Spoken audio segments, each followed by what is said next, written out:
رہے ہیں، اللہ تعالیٰ ایک ایک ساعت اور ایک ایک لمحہ قبول فرمائے۔ حضور علیہ السلام کا ذکر اہل ایمان کے لیے تسکین کا سبب ہے۔ حضرت شیخ مہدی الفاسی مطالع المسرات شرح دلائل الخیرات میں لکھتے ہیں کہ آقا کریم کا ذکر سن کر جس شخص کے کلیجے میں ٹھنڈ نہیں پڑتی، اس کے سینے میں دھڑکنے والا دل کسی مومن کا دل ہی نہیں ہے۔ یہ ہو ہی نہیں سکتا کہ حضور کا ذکر ہو اور تسکین نہ پہنچے۔ لوگ ہمیں پوچھتے ہیں کہ یہ میلاد کر رہے ہو، کہاں لکھا ہوا ہے؟ لکھے ہوئے کی کمی نہیں، ہمارے علماء دلائل کے انبار لگا دیتے ہیں، لیکن میں کہا کرتا ہوں کیا ذکر محبوب کے لیے بھی کسی دلیل کی ضرورت ہوتی ہے؟ کبھی ایسا ہوا ہے کہ بات پھولوں کی چھڑی ہو اور بلبل کہے لکھا کہاں ہے؟ کبھی سنا ہے کہ بات شمع کی چل رہی ہو اور پروانہ دلیلیں ڈھونڈ رہا ہو؟ اور یہ بھی کبھی نہیں ہوا کہ بات سرکار مدینہ کی ہو رہی ہو اور امتی کو کسی دلیل کی ضرورت ہو۔ محب کے لیے اس سے بڑا سرمایہ ہی کوئی نہیں کہ کوئی اس کے محبوب کا تذکرہ چھیڑ دے۔ اعد ذکر نعمان لنا فإن ذکرہ هو المسک ما کررتہ یتزوع۔ امام شافعی کہتے ہیں میرے محبوب کی باتیں چھیڑو، میرے ممدوح کا تذکرہ کرو، میرے محبوب کی باتیں ایسی کستوری ہے تم جو اسے چھیڑتے جاؤ گے خوشبو پھیلتی چلی جائے۔ تو یہ ذکر ایسا ہے، کوئی میں نئی بات آپ کو نہیں سنانے لگا، اور آپ سے مجھ سے قبل جو بھی آپ نے سنا کوئی بھی نئی بات نہیں تھی، آپ سنتے آئے ہیں، لیکن یہ چاشنی ہے ذکر رسول کی کہ ہر بار لطف نیا ہوتا ہے، کیفیت نہیں ہوتی ہے، اور یہ حضور کے ذکر کا نور ہے جو آپ کو سر شام سے اس وقت تک نصیب ہو رہا ہے۔ اور حضور کے آنے پر مسرتوں کا اظہار کرنا یہ ہمارے اوپر بہت ضروری ہے، کیونکہ اللہ نے اپنے محبوب کی صورت میں ہمارے اوپر بڑا کرم کیا۔ شیخ کہتے ہیں الانبیاء کلہم الی امم عطیۃ ونبینا لنا ہدیۃ والعطیۃ للمحتاجین والہدیۃ للمحبوبین۔ کہا سارے نبی امتوں کی طرف اللہ کا عطیہ ہے، ہمارے نبی ہمارے لیے اللہ کا ہدیہ ہے۔ پھر وہ کہتے ہیں کہ جو عطیے ہیں وہ محتاجوں کو دیے جاتے ہیں اور ہدیے محبوبوں کو دیے جاتے ہیں۔ تو گویا اس نے حضور کی صورت میں ہمارے اوپر کرم فرمایا۔ اللہ تعالیٰ نے قرآن مجید میں فرمایا نا لقد من اللہ علی المؤمنین اذ بعث فیہم رسولا۔ یا ہمارے خطبہ جوش خطابت میں کیا جاتے ہیں کہ اللہ نے احسان کیوں جتلایا؟ اس لیے کہ اس نے اپنا محبوب دے دیا۔ میں کہتا ہوں محبوب نہیں دیا اس نے، رسول کا لفظ ہے یہاں۔ جو حضور کی محبوبیت ہے وہ عطا تو ہوئی لوگوں کو، حضور کی شان محبوبیت کے ساتھ جلوہ گر ہوئے، لیکن حضور کا سارا حسن لوگوں کی نظروں سے چھپا کے رکھا ہے۔ حضرت شاہ ولی اللہ محدث دہلوی علیہ رحمہ حضرت شاہ عبد الرحیم محدث دہلوی سے روایت کرتے ہیں کہ میرے باپ نے خواب میں حضور کی زیارت کی، اور جس نے حضور کو خواب میں دیکھا اس نے حضور کو ہی دیکھا۔ ابن ماجہ میں 6 طرق سے روایت مروی ہے۔ اور پھر جس نے حضور کو دیکھا حضور قصد اور مرضی سے اس کے خواب میں آئے۔ اور تیسری بات کہ جو حضور نے خواب میں عطا کیا وہ محض گمان اور خیال نہیں، حقیقت ہے۔ اور چوتھی بات امام بخاری نے روایت نقل کی ہے من رآنی فی المنام فسیرانی فی الیقظہ، فرمایا جس نے مجھے خواب میں دیکھا قریب جاگتے بھی دیکھ لے گا۔ شارحین لکھتے ہیں کبھی ایسا ہوتا ہے کہ بندے میں وقت جاگے ہوتے ہیں خواب میں، لیکن بیداری میں وہ مقدر نہیں اپنے خفتہ بیدار پاتا، تو یہ کیا ہوا کہ وہ جاگتے بھی دیکھ لے گا؟ تو علماء کہتے ہیں، شارحین کہتے ہیں حدیث اپنی جگہ پہ درست ہے، ساری زندگی نہ بھی دیکھ سکا، نزع کے وقت رخ محبوب سامنے ہوگا۔ اور ظہوری صاحب لکھتے ہیں کہ سوکھا نکلے سا ظہوری جے ویخ لواں مکھ تیرا۔ اگر اس وقت حضور نظر آ گئے، حضور کا دیدار ہو گیا تو چاہیے بھی کیا؟ تو یہ 4 چیزیں ذہن میں رکھے، جس نے حضور کو دیکھا اس نے حضور کو ہی دیکھا۔ فإن الشیطان لا یتمثل بہ، اور دوسرا قصد سے آئے، تیسرا جو عطا کیا وہ حقیقت میں، اور چوتھی بات کہ جس کو خواب میں زیارت کا شرف بخشا اس کو عالم بیداری میں بھی بخشے گا۔ اور شیخ عبدالعزیز دباغ مصری البریز میں لکھتے ہیں کہ جس کو حضور نے بیداری میں دیدار دے دیا 2999 درجے ولایت کے فوراً طے ہو جاتے ہیں۔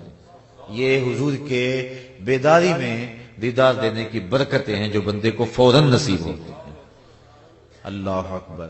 تو شاہ عبد الرحیم وحدث دہلوی فرماتے ہیں میں نے حضور کو خواب میں دیکھا اور عرض کی حضور کہ فرمان ہے آپ کا ہی انا املہ و اخی یوسف اصبہ، میں نمکین حسن والا ہوں اور میرا بھائی یوسف میٹھے حسن والا تھا۔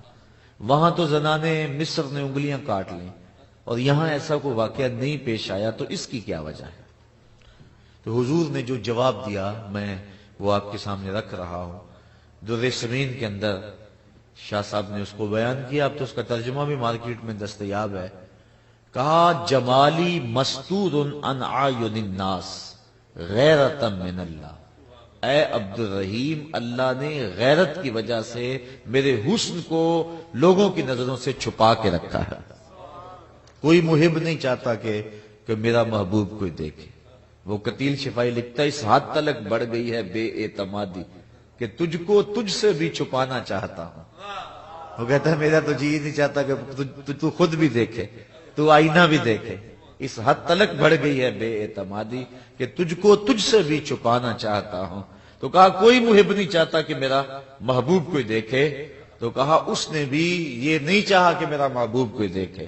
جمالی مستور عن اعین الناس غیرۃ من اللہ، اس نے اپنی غیرت کی وجہ سے میرے حسن و جمال پہ پردے ڈالے، اور 70,000 پردے بشریت کے صوفیہ فرماتے ہیں حضور کے جمال پہ تھے، لیکن اس کے باوجود بھی نہیں دیکھا جاتا۔ صرف آپ دیکھیں کہ 25 کے قریب سے ابھی ہیں جو حضور کا حلیہ بیان کرتے ہیں، 25-30 لگا لیں، اس سے زیادہ ان کی تعداد نہیں ہے، جبکہ صحابی ہوتا ہی وہ ہے جس نے حضور کے رخ نور کو دیکھا۔ لیکن وہ ایک دوسرے سے پوچھتے تھے بتاؤ حضور کیسے تھے؟ تم نے نہیں دیکھا؟ کہا کب دیکھا ہے؟ دیکھ کر بھی نہیں دیکھا۔ اور جو حلیہ بیان کر سکتے تھے انہیں ناز ہوا کرتا تھا۔ حضرت ابو طفیل یہ صحابہ میں سب سے آخر میں فوت ہوئے 110 ہجری میں۔ ایک دن اونچے ٹیلے پہ کھڑے ہو گئے، حج کا موسم تھا، کہا لوگوں میرے قریب آؤ نا، اس وقت دنیا پہ کوئی نہیں ہے جس نے حضور کو دیکھا، یہ صرف میری آنکھیں ہیں جنہوں نے جمال والدحا کو دیکھا ہے۔ فخر ہے اس بات پہ۔ وہ ذوق نے کہا تھا نا ایک دن اپنے شاگردوں کو کہ آنے والی صدیاں تم پہ ناز کریں گی اے لوگو، تم نے ذوق کو دیکھا، ذوق سے باتیں کی ہیں۔ تو حضرت ابو طفیل کہتے ہیں کہ ان آنکھوں نے جمال جہاں آرا دیکھا ہے، آؤ مجھ سے پوچھو۔ لوگ قریب آئے، کہا صف لنا، بتائیں نا پھر حضور کیسے تھے؟ تو انہوں نے 3 لفظوں میں کہانی سنائی۔ کان رسول اللہ صلی اللہ علیہ وسلم ابیضا مقصدا ملیحا، کہا ایک تو گوری رنگت کے تھے، دوسرا درمیانی قد و قامت تھی، اور تیسرا نمکین حسن تھا۔ یہ 3 چیزیں حضرت ابو طفیل نے بیان فرمائی۔ کان رسول اللہ ابیضا مقصدا ملیحا، اور مجھے ابیض سے بات یاد آئی، یہ دادا پوتے کا بڑا پیار ہوتا ہے، اور دادا اپنے پوتے کا کوئی عرفی نام رکھ لیتا ہے۔ حضرت عبد المطلب نے حضور کا ایک عرفی نام رکھا ہوا تھا، اور وہ یہی تھا ابیض۔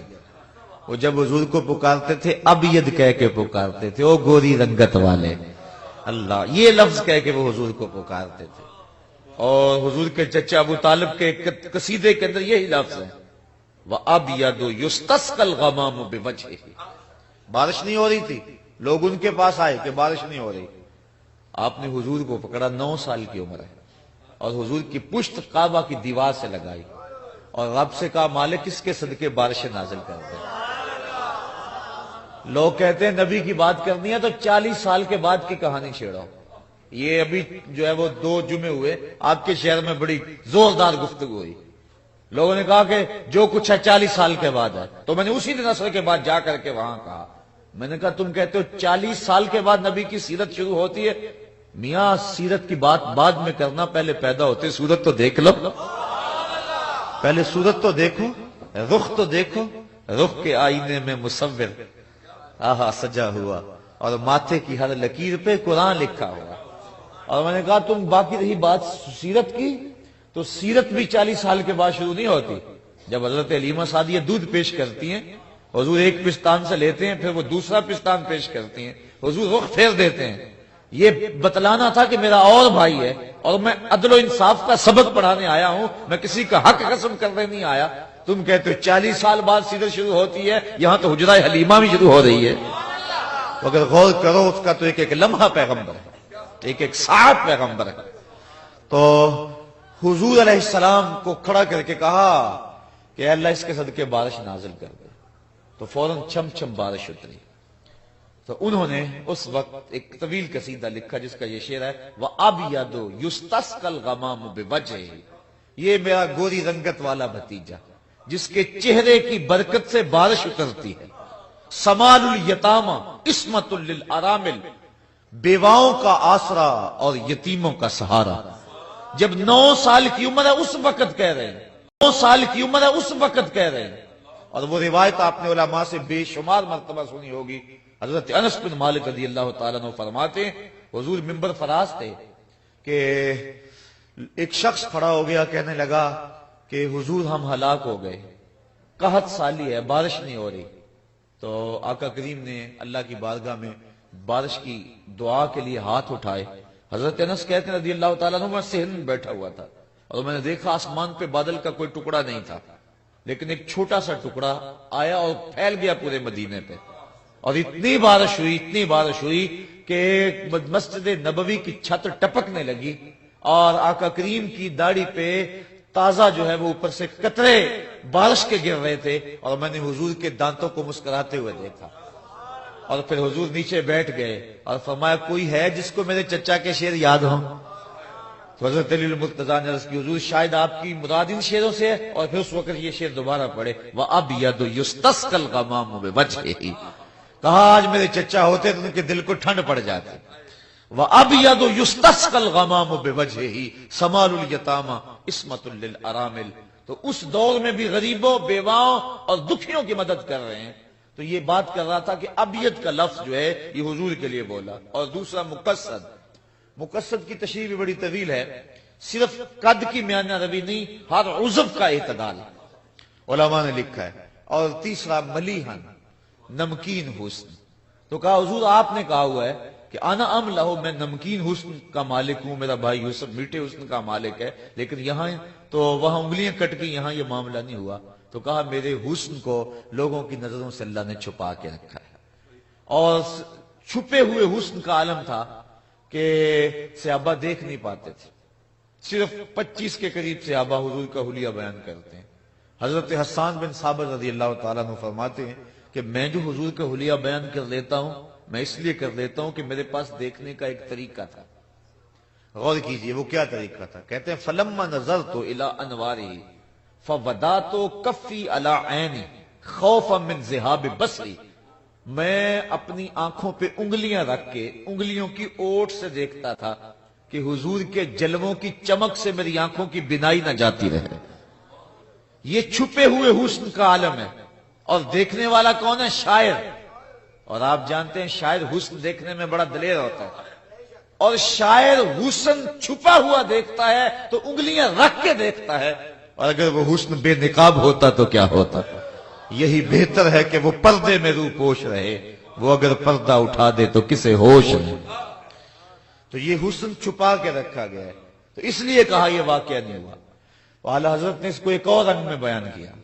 آپ فرماتے ہیں حسن یوسف پہ کٹی مصر میں انگشت زنا، سر کٹاتے ہیں تیرے نام پہ مردان عرب۔ ولی دکنی سے لے کر غالب اقبال تک میں نے تقریباً ہر شاعر کو دیکھا ہے۔ تو میں نے کئی جگہ پہ یہ بات کہی ہے کہ تضاد کا شعر اردو ادب کے دامن میں اس جوڑ کا دوسرا میں نے نہیں دیکھا۔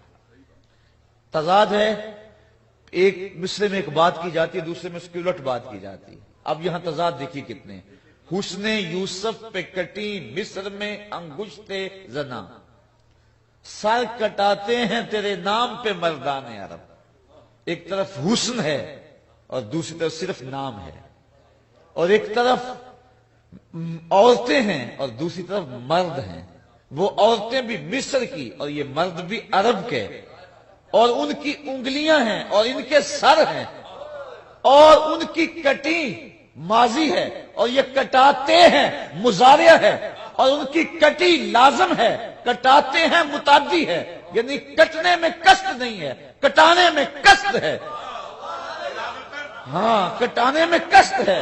حسن یوسف پہ کٹی مصر میں انگشت زنا, سر کٹاتے ہیں, تسلسل بھی ہے, قصد بھی ہے, مزارع بھی ہے, تسلسل بھی جاری ہے. عامر چیمہ سے لے کر علم الدین تک تسلسل باقی رہے گا. سر کٹاتے ہیں تیرے نام پہ مردان عرب. اور پھر لطف کی بات یہ ہے کہ انہوں نے ان کی انگلیاں کٹ گئیں لیکن ایمان پھر بھی نہ لائیں. یہاں سر بعد میں کٹائے, ایمان پہلے لائے. حسن یوسف پہ کٹی مصر میں انگشت زنا, سر کٹاتے ہیں تیرے نام پہ مردان عرب. سخن شاعری شہریار اپنی جگہ, نعت کہنے کو احمد رضا چاہیے. میرے امام نے حد کر دی. میں اعلی حضرت کے ذوق کی تازگی آ رہی ہے. ایک دن اعلی حضرت کا جی چاہا کہ میں حضور کی زلفوں کو رات کہہ دوں. شاعر کہا کرتے ہیں نا زلفوں کو رات. حافظ شیرازی کا ایک شعر ہے, بفروغ چہرائے زلفت رہے دل زند ہما شب, چہ دلاورست دزدے کے بشب چراغ دارد. وہ کہتا ہے کہ زلفوں کے اندھیرے میں اپنے رخ کا چراغ جلا کے لوگوں کے دل لوٹ رہا ہے. کتنا بہادر چور ہے, رات کو چراغ جلا کے لوٹ رہا ہے. چہ دلاورست دزدے کہ بشب چراغ دارد, کہ رات کے اندر چراغ جلا جلا کے لوٹ رہا ہے. کتنا بہادر چور ہے. تو شاعر کا مزاج ہے کہ محبوب کی زلفوں کو شب کہے اور چہرے کو دن کہے. میرے امام کا جی بھی چاہا کہ میں زلف پیمبر کو شب کہہ دوں, لیکن پھر حوصلہ نہ ہوا. پھر کہا چلو شب نہیں کہتا, لیلۃ القدر کہہ دیتا ہوں. اب دیکھیے اعلی حضرت کا ذوق. کہتے ہیں لیلۃ القدر میں مطلع الفجر حق, مانگ کی استقامت پہ لاکھوں سلام. کہا حضور علیہ السلام کی زلفوں میں مانگ ایسے تھی جس طرح لیلۃ القدر میں پو پھٹ رہی ہے. لیلۃ القدر میں مطلع الفجر حق. اور پھر یہاں قبلہ بیٹھے ہیں, میرے ذوق کو تازگی اور ولولے مل رہے ہیں. مطلع الفجر حق کہا. صبح بھی دو ہوتی ہے نا, ایک صادق اور ایک کاذب. کہا یہ صبح کاذب نہیں ہے بلکہ یہ صبح صادق ہے. اللہ لیلۃ القدر میں مطلع الفجر حق, مانگ کی استقامت پہ لاکھوں سلام. ایک اور دیکھیے اعلی حضرت کا اسلوب. اللہ اکبر. جب جبریل حضور کے پاؤں چوم رہے نا تو اعلی حضرت کا جی چاہا کہ میں کہوں جبریل سجدے کر رہے, لیکن شریعت قدغن لگاتی ہے نا یہاں. لیکن ذوق بھی تھا. صحابہ کا بھی ایک مرتبہ ذوق آیا نا, کہا نحن احق ان نسجد للنبی. حضور جی چاہتا ہے سجدہ کر, لیکن عشق روکتا ہے. اور اعلیٰ حضرت بھی فرماتے ہیں جب وہ گنبد خضرا سامنے ہوتا ہے تو دل سجدے کو بے قرار ہو جاتا ہے. پھر کہتے ہیں روکیے سر کو روکیے. ہاں یہی امتحان ہے. تو یہ ایک تقاضا ہوتا ہے, بے تابی اور ٹپکتے ہیں سجدے پیشانیوں سے. اور اقبال بھی کہتا ہے کہ رشتہ آئین حق زنجیر پاس, پاس فرمانے جناب مصطفیٰ, ورنہ گردے تربتش گردید میں سجدہ برخا کے او پاشید میں. اے فاطمہ جو کام تو نے کر کے دکھایا, میرا جی چاہتا تیری قبر کا طواف کرو. نبی کے گھر کی ہے عظمت, نبی سے سنتے ہیں.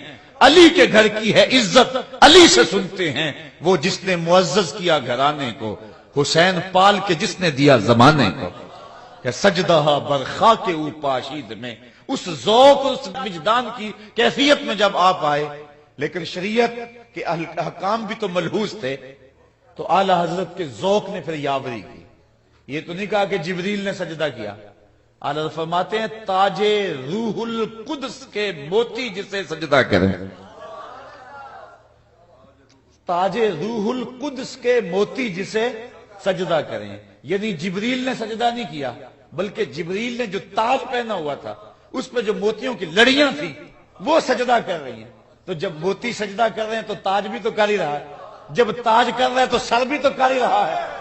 لیکن یہاں سر کے سجدے کو نہیں کہا, ذوق بھی پورا کر لیا اور شریعت کی تلوار سے بھی بچ گئے. یہ ہے نعت خوانی. نعت کہنے کو احمد رضا چاہیے. تاج روح القدس کے موتی جسے سجدہ کریں رکھتی ہیں کتنا وقار اللہ اکبر ایڑیاں. یہ محبوب علیہ السلام کی عظمتیں ہیں, یہ حضور کی رفعتیں ہیں. بات بہرحال بڑھتی چلی جائے گی. میں نے جو آیت آپ کے سامنے پڑھی, نعت کے دو اسلوب ہیں. یہ ہمارے دور کی ایک سہولت, یہ جو نعت خوانی کی طرف ہم لوگ آئے ہیں اور محافل نعت کا ایک مروجہ انداز پیدا ہوا ہے, تو اس کی ایک خاص وجہ ہے. چونکہ منبر و محراب پر جب علماء نے اپنے مسلک پہ گفتگو کی تو کچھ لوگوں کو یہ بات کڑوی لگی. انہوں نے کہا کہ ہم اس انداز کے ساتھ مدح کا پہلو ہی سنیں اور رسول کے جو شاتمان ہیں ان کی جو مذمت ہے وہ نہیں ہم سن سکتے.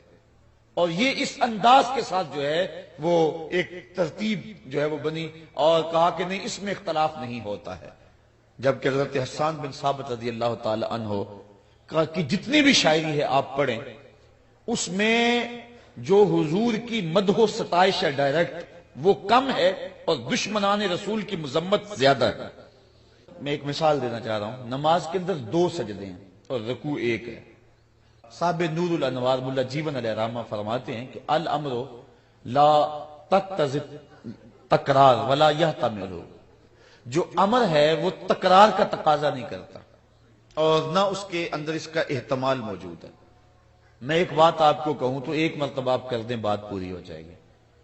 لیکن ورکعوا واسجدوا, رکوع کرو اور سجدہ کرو. رکوع ہم 1 کرتے ہیں, سجدے ہم 2 کرتے ہیں. امر ایک جیسا ہے. امر تو تکرار نہیں چاہتا تو سجدے 2 کیوں کرتے ہیں؟ یا تو پھر رکوع بھی 2 کریں یا سجدہ بھی 1 کریں. امر ایک جیسا ہے لیکن سجدے ہم 2 کرتے ہیں, رکوع ہم 1 کرتے ہیں. تو اس کی کیا وجہ ہے؟ تو اس کی وجہ انہوں نے بیان فرمائی. فرماتے ہیں وجہ یہ ہے کہ جب فرشتوں کو امر سجدہ ہوا تو 1 سجدے کا حکم تھا, چونکہ امر سے تکرار لازم نہیں آتا, 1 تکرار کا تقاضا نہیں امر کا. لیکن فرشتوں نے جب گردن جھکائی سجدہ کیا, اس کے بعد جب سر اٹھایا تو دیکھا ایک ہوتا ہے بے تابی اور ٹپکتے ہیں سجدے پیشانیوں سے. اور اقبال بھی کہتا ہے کہ رشتہ آئین حق زنجیر پاس پاس فرمانے جناب مصطفیٰ ورنہ گردے تربتش گردید میں سجدہ برخا کے او پاشید میں. اے فاطمہ جو کام تو نے کر کے دکھایا میرا جی چاہتا تیری قبر کا طواف کرو.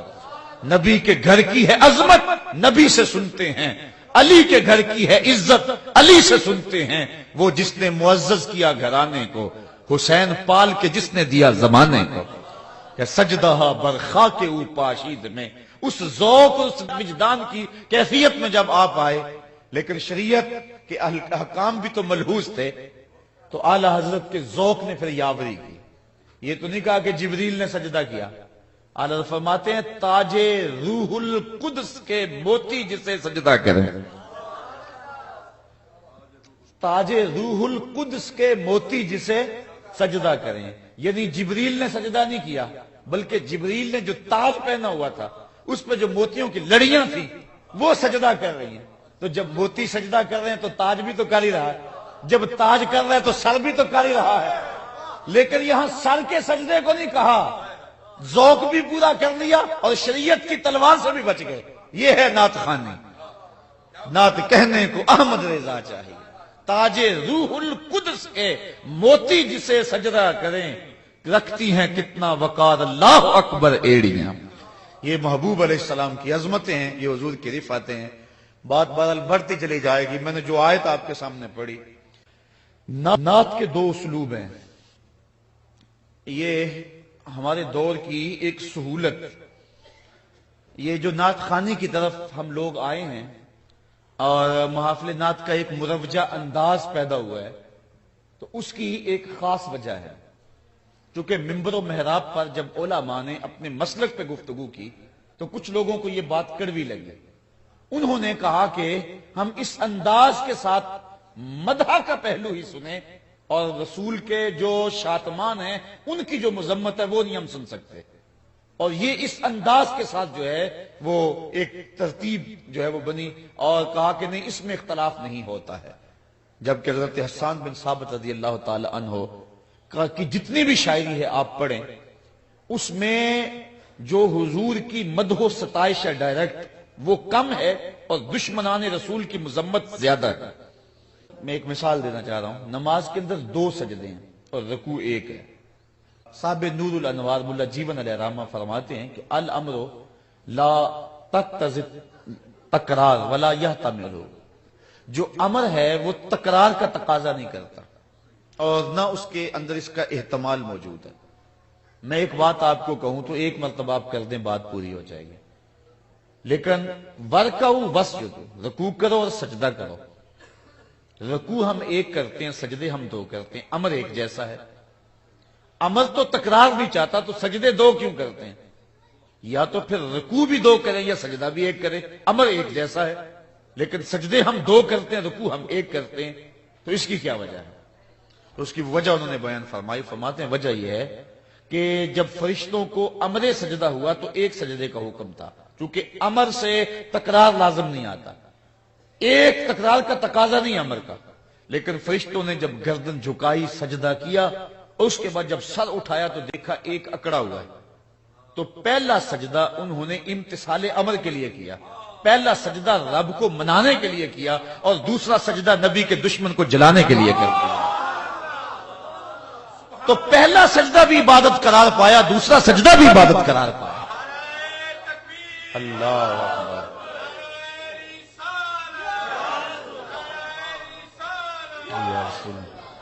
تو نبی کی مدح و ستائش یہ بھی نعت ہے، اور حضور کے دشمنوں کی ٹھکائی یہ بھی نعت ہے، اور حضرت حسان بن ثابت جو ہے وہ دونوں انداز رکھتے ہیں، وَالضُّحَىٰ وَاللَّيْلِ إِذَا سَجَىٰ یہ بھی نعت ہے، اور تبت یدا ابی لہب وتب یہ بھی نعت ہے۔ اب حالات کے تقاضے کیا ہیں، اس کے مطابق ہم نے رخ متعین کرنا ہوگا۔ اب کبھی ایسا ہوتا ہے کہ پہلے رب کو منا لو پھر دشمن کو جلا لو، جس طرح کہ وہ سجدے میں ہوا، کیونکہ تقاضا یہ ہے پہلے دشمن نہیں تھا، پہلے رب کو منانے کے لیے سجدہ ہوا، امتثال امر کے لیے ہوا، جب سر اٹھایا تو دشمن کھڑا تھا، تو پہلا سجدہ رب کو منانے کے لیے، دوسرا دشمن کو جلانے کے لیے۔ لیکن اگر دشمن مقابلے میں ہو تو پہلے دشمن کو جلا لیں، یہ بھی ایک اسلوب ہے۔ آپ کہیں گے وہ کہاں؟ آؤ جب ہم حج پہ جاتے ہیں تو ایک انداز ہے طواف کا جس کو رمل کہتے ہیں، کندھے اچکا اچکا کے چلنا، اللہ کا گھر سامنے رکڑ کے چلنا۔ جب تاریخ ڈھونڈی تو بات سمجھ آئی کہ جب حضور آئے نا دوبارہ مکے میں تو قریش نے کہا لو یہ تو کمزور ہو گئے، ان کی تو جو ہے وہ ان کو راس نہیں آئی وہاں کی آب و ہوا، تو میرے آقا کریم نے فرمایا کہ پہلے چکر رمل کے لگاؤ نا، پہلے دشمنوں کو جلا لیں پھر رب کو منا لیں گے۔ تو پہلے رمل کے چکر جلانے کے لیے، پھر رمل کے بعد والے چکر رب کو منانے کے لیے۔ تو کبھی پہلے رب کو منائیں پھر دشمن کو جلائیں، اور کبھی پہلے دشمن کو جلائیں پھر رب کو منائیں۔